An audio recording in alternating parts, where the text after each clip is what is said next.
Hello दोस्तों, तो मैं शिवम नागर स्वागत करता हूं आपके अपने चैनल सोबरटी क्लासेस बेबर में।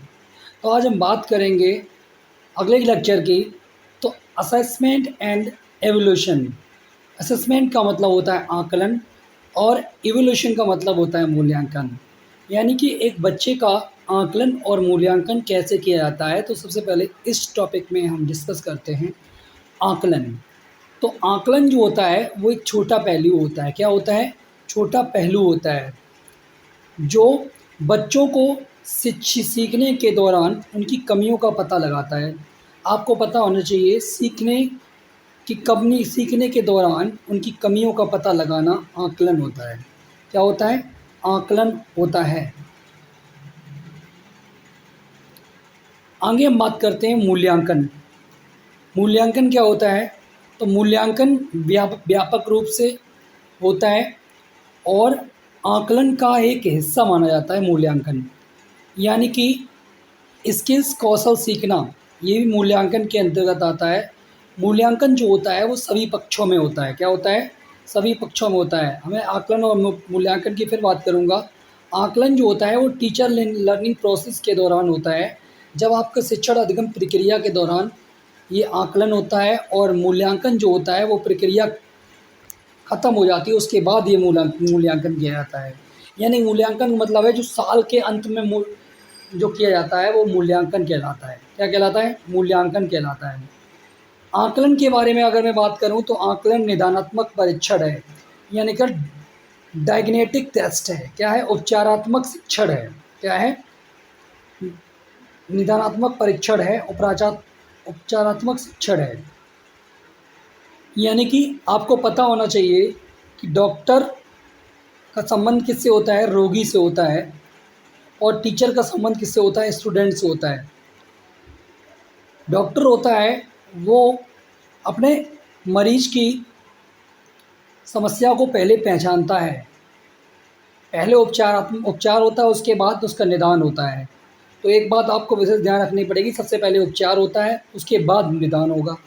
तो ऐसे ही मान लो कि डॉक्टर एक संबंध रोगी से है, तो डॉक्टर जो है वो रोगी की क्या कर रहा है? उपचार कर रहा है, उसके बाद उसका निदान किया जाएगा। यानी कि टीचर स्टूडेंट का पहले उपचार करता है, उसके बाद उसका निदान करता है। तो ऐसे ही मैं आपको बात करूंगा, जो आकलन होता है वो दो तरीके का होता है। आपको मैं बता दूं, आकलन जो होता है वो दो तरीके का होता है। नंबर एक formative assessment and summative assessment.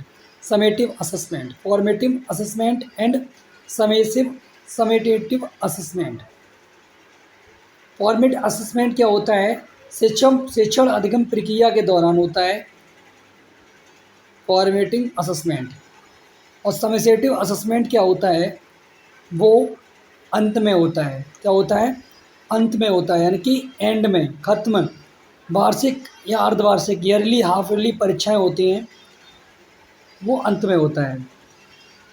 ये शिक्षण अधिगम प्रक्रिया के दौरान होगा। कौन सा? Formative assessment. ठीक है। बच्चों का नामीकरण और वर्गीकरण नहीं किया जाता है इसमें। अब हम बात करेंगे टाइप ऑफ असेसमेंट। नंबर एक, रचनात्मक आंकलन, यानी कि फॉर्मेटिव असेसमेंट। रचनात्मक आंकलन क्या होता है? ये जो होता है वो कंटेक्चुअल संदर्भित होता है।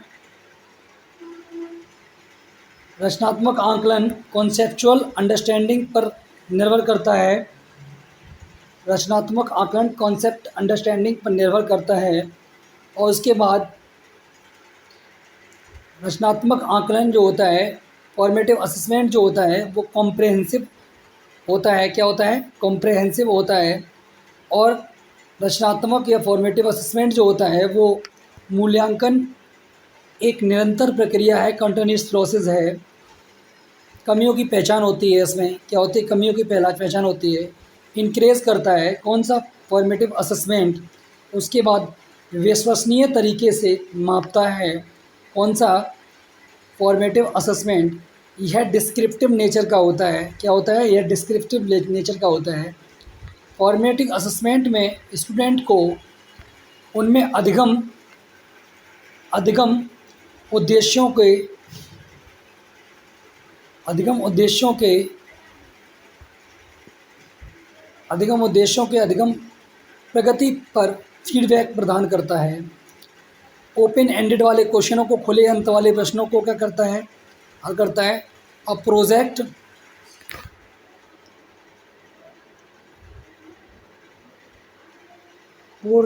ऑब्जेक्टिवेशन होता है। आगे हम बात करेंगे योगात्मक आकलन की। Summative assessment yearly of half early standardised test assessment for learning, सीखने के लिए आकलन फॉर्मेटिव असेसमेंट से संबंधित होता है। सीखने के लिए आकलन फॉर्मेटिव असेसमेंट से संबंधित होता है, और सीखने का आकलन जो होता है वो समेटिव असेसमेंट के संबंधित होता है।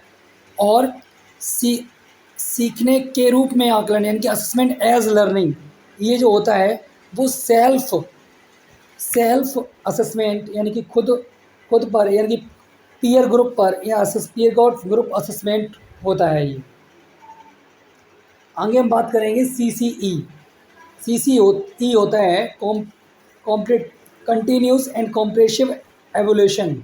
इसे बोलते हैं सतत एवं व्यापक मूल्यांकन, जो निरंतर चलता रहता है। सतत एवं व्यापक मूल्यांकन शैक्षणिक एंड शैक्षणिक गतिविधि पर आधारित होता है। इसमें बच्चा खेल कूद, शारीरिक, सामाजिक, नैतिक मूल्यों की शिक्षा होती है इसमें। उसके बाद हम बात करेंगे CCC स्कूल बेस्ड असेसमेंट यानी कि SBA school based assessment. School के अंदर ये मूल्यांकन होता है, school based assessment. Teacher and principal ETC creative होते हैं। BBA यानी कि बोर्ड बेस्ड असेसमेंट, ये बोर्ड पर आधारित मूल्यांकन होता है। ये मूल्यांकन जो होता है बहुत रचनात्मक होता है। मूल्यांकन की विशेषताएं क्या होती हैं? तो मूल्यांकन की विशेषताओं के बारे में बात करेंगे। वैधता, सबसे पहली विशेषता है वैधता। तो वैधता क्या होती है? वैध मूल्यांकन वह होता है जो वास्तव में उसी बात का परीक्षण करे जिसके बारे में वह जानना चाहता है। विश्वसनीयता यानी कि रिलीविएबिलिटी, विभिन्न परंतु एक जैसी परिस्थिति में किसी प्रश्न, परीक्षण या परीक्षा का उत्तर पूर्णतः एक ही प्रकार का होगा, जो ऐसा मापक विश्वसनीयता कहलाता है। आगे हम बात करेंगे नेक्स्ट व्यवहारिकता, प्रैक्टिकलिटी। मूल्यांकन की प्रक्रिया लागत, समय और प्रयोग सरलता की दृष्टि से वास्तविक, अग्रगण्य और कुशल होनी चाहिए। वस्तुनिष्ठता, जिस मूल्यांकन में एक ही उत्तर हो और परीक्षक का प्रभाव न पड़ता हो, वो क्या होता है? वस्तुनिष्ठता होता है। व्यापकता, इसमें सारे गुणों का मापन होता है। क्या होता है? सारे गुणों का मापन होता है। अगर मूल्यांकन के उपकरण, अगर मैं बात करूं मूल्यांकन के उपकरण के बारे में बात करता हूं, तो सबसे पहले पोर्टफोलियो क्या होता है? पोर्टफोलियो एक प्रकार की फाइल होती है, दस्तावेज होता है, जो एक निश्चित अवधि में बच्चों से संबंधित उनकी प्रगति या प्रोग्रेस, उपलब्धि, अचीवमेंट या कमियों को कलेक्ट कर किया जाता है। आगे हम बात करेंगे रिकॉर्ड जो होते हैं वो दो प्रकार के होते हैं। एक होता है एनेक्डोटल रिकॉर्ड, एक होता है cumulative record. Anecdotal record skills, कौशल, व्यवहारिक बिहेवियर, प्रोग्रेस पर आधारित होता है। कम्युलेटिव रिकॉर्ड सिर्फ क्लास से रिलेटेड रिकॉर्ड, अटेंडेंस पर होता है।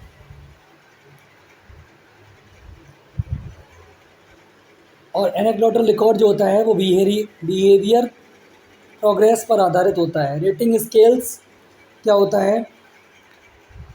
रेटिंग स्केल आकलन जो होता है वो एवरेज और गुड, मतलब आपको पता होना चाहिए कि ये आकलन कैसा हुआ है। फीडबैक देते हैं इसमें बच्चे, हम लोग फीडबैक देते हैं कि कैसा, जैसे कि मैं आप वैसे मान लो सचिन सर आपको पढ़ा रहे हैं, तो कैसा फीडबैक देंगे? अच्छा, एवरेज देंगे, गुड देंगे, बेस्ट देंगे? तो मेरी अकॉर्डिंग तो बेस्ट ही देंगे। ठीक है।